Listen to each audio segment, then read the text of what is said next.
Laisvės partija nepalaiko siūlomo nekilnojamo turto mokesčio modelio.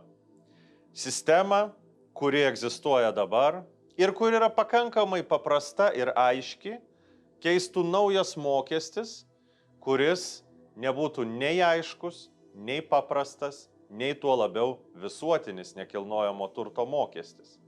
Iš jo nebūtų surenkama reikšmingai daugiau pinigų, tai kam tada apskritai reikia tokio pokyčio? Viduriniosios klasės šeimos, kurios turi savo įsigijusios nekilnojamąjį turtą, kuriam dažnai moka būsto paskolų įmokas, nuo to labai nukentėtų. Europos centrinis bankas per pastaruosius metus 10 kartų kėlė paskolų palūkanas ir tokioms šeimoms šis naujas nekilnojamo turto mokestis taptų 13 įmoka per metus.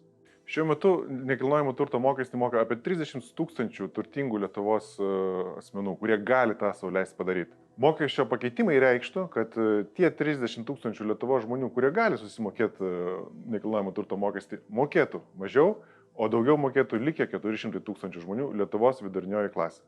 Ir nors mes turime susitarimus su ES dėl tam tikrų pakeitimų nekilnojamo turto mokesčio srityje, didinti turto mokesčius, mažinti pajamų mokesčius, tai yra tikrosios tarptautinių organizacijų rekomendacijos ir mes šiuo atveju nematom antrosios dalies teikiamuose pasiūlymuose. Lietuvoje jau dabar iš gyvenamojo ir komercinio nekilnojamo turto surenkama apie 128 milijonai eurų. Šita suma tik tai didės.